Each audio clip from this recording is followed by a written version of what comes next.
just like one of you. I love Counter-Strike and I want to get better at it. Everyone tells you to aim train if you want to get good at it. But here's the thing. Most people, the way that they train is actually just a huge waste of time. They look good and they feel productive, but at the end they don't actually make you better in real matches. In this video, I'm breaking down the mistakes I see people making when it comes to aim training. The first thing that you guys need to do is to stop using outside aim trainers. Things like Kovacs and Aim Labs, these things aren't really helping you. They teach you how to aim, but they don't teach you the feel of the maps and the guns in Counter-Strike. These things are slowing down your progress and slowing down your ability to learn the game. And at the end of the day, their fundamental aim, it really isn't all that different, and it's not really improved much because they're just as good as they were before they started the aim trainer. Or they're really, really good at the mini game that the aim trainer is. The second thing that we need to stop doing is death matching in 24-man chaos. If you've ever gone into a deathmatch server, which is where you're supposed to apply all the things that your aim training has been teaching you, and you've gotten killed on loop for 30 minutes straight, then you're just like me. And here's the thing. We need to stop doing these servers because they're just death loops. Okay, they're not teaching you how to play the game better, and they're not giving you the actual in-game feel. The third thing you need to do is stop using guns you're never going to use. Why are we aim training, frankly, the Deagle or the Op when we use them one round, maybe ever, and immediately try to get rid of them for an AK or an M4? Which leads me to the fourth thing we need to do.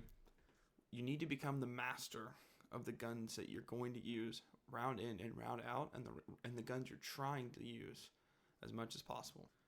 The AK and the M4 spray are the backbone of Counter-Strike. Every single time that you spray your AK or M4 and take the time to learn it is you raising the floor, not your ceiling. The fifth thing that we need to change is to raise our floor and not our ceiling. Aim trainers glorify the intense 1v5 clutch kind of aim that we want to have, that we've seen Shroud or Simple or Donk have. But we're not those guys. We're trying to learn the game. And so what you need to do is a combination of point number 4 and point number 5, which is master your gun so that you can do damage round in and round out and not slump so much. A lot of people are just constantly going empty, dying, and not being productive. I watched Donk's VODs, and the thing that is so incredible to me about him is round in and round out, he's doing damage. And every once in a while, he'll slump and do bad. But on average, he's doing like 2 kills a life, or sometimes even 3. And so he's consistently dominating with the things that really matter, which is time in and time out, not dying, and having literally no impact on the round. All right, that's really going to hold you back. If your floor is super low and you're constantly losing fights you should win or not giving your teammates an advantage, then you're running into trouble. Okay, the sixth thing we need to do is focus more on our movement rather than our raw aim. Tons of players can aim in Counter-Strike but don't know when to stop moving. Like, your aim isn't necessarily always bad, but when you strafe outside of your target, or you put your crosshair on someone and then you stop moving and it's off of, then what you've done is you've actually just aimed well but had bad movement. Don't blame your aim sometimes whenever you're strafing outside the person that your shot is lined up. One of the biggest ways that you can combat this is to use a map like CS2 aim, where you get to load in and you can just do this drill where you line up your crosshair, you don't aim it, and you just strafe. You strafe right into your enemy's head and you just take some shots. And you just feel what it's like for the movement to enable your aim. Right? Many of you can aim, but you're strafing outside of your target. So do this drill where you move, you stop, you shoot, and you move on. And you're going to make some mistakes, you're going to mess up, that's okay. Just keep going and keep feeling what it's like to counter strafe and to stop your movement and to actually land that headshot and slip in and slip out. And the seventh thing is don't waste your time with the op if it's not your role. As you're learning the game, you're going to be developing a play style in a way that you like to play the game. For 4 out of 5 players on any good team, that's a rifler. You might have a backup opper, but for most of us, the scout and the op are guns that we're never going to use.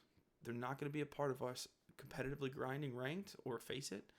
And so they're not a big part of our repertoire, and that's okay. If you suck at the op, but you're a god tier rifler, then most teams that you're on will benefit from you. And for the best teams, for having an amazing opper is really good. And if you want that to be your role, that's great. Learn it. But you have to pick one or the other, and you have to supplement time that you're spending learning rifling, which can apply to pretty much any gun, for time that you're learning to op, which is a scoped gun, which is different, and it's a very different economic situation, because you're going to get an op once every 3 to 4 rounds if you're losing, whereas a rifle you can get one to every 2 to 3 rounds. So you can run those more often and potentially have more success. And then finally, learn your eco weapons. An MP9 on CT side is going to do a lot more for you and give you a lot more opportunities than your Deagle highlight attempts. Okay, like you just stop trying to, one tap everybody that you see and spam the Deagle, when you could get an SMG and put off 80 damage in a round, and then your teammate gets to nade that person in for a free kill. So this is my hot take on death matching. I think you should go into a deathmatch server. This is kind of a bonus thing. You should go into a deathmatch server. Go to one that doesn't have 24 guys rolling around, but go to one that has the bot. You look up Counter-Strike 2, and then you look up warm-up map, and then you log into one that has a good low latency, like not a lot of ping, and then doesn't have very many humans. In this deathmatch footage that I've been showing you guys, there's only one person in this. Everybody else is a bot, as you guys have seen, right? And the reason for that is because what I'm able to do here is I'm able to focus on my movement and focus on a couple of different kind of things that are really important. Some of the time you'll see me strafing. Some of the times you'll see me one-tapping. Sometimes you'll see me spraying like for a couple minutes at a time.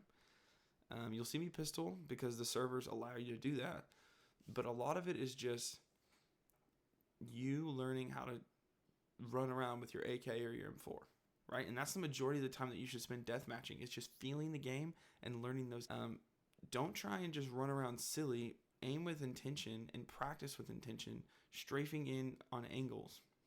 One great angle that I was doing here in this deathmatch warm-up is the market angle. I was just strafing around in market, and that enables me to, when I get into a match, when I feel that angle in a real match, I'm trying to retake B on CT, I can actually use that experience to peek in and peek out in an actual game environment. Death matches are wild pots of chaos. The real opportunities that you're going to have in an actual match are when you peek an angle and you peek at an opportune time. If you watch pro players peak, what they try to do is they try to peak at advantage times that are most advantageous to them, that they're comfortable with, right? You never want to be caught in a situation where you're deathmatch aiming in your competitive matches, because what you're doing is you're running around unprepared with things not lined up. So go into your death matches, learn your sprays, and try and learn how to peek and to counter strafe in a way that will actually be useful when you're trying to take space in a real game. If you've watched this video all the way to the end, I just want to say thank you so much. And just one last thing. The ultimate point is that you find what works for you. For me, deathmatching against bots helped my mental and helped me get started with my night of games so much better. When I was deathmatching against people, I would just die on a loop and I would get so mad. I feel like when I deathmatch against bots, my movement is good, my aim is good, and by the time I'm in a match, I feel comfortable and confident. You have to find what works for you. Not everybody's the same. I do think there are some things that are wasting people's time, but if that's what they prefer, and that's what helps them feel comfortable and ready to go, then more power to them. Please subscribe and like. It helps so much with the algorithm. Thank you for watching.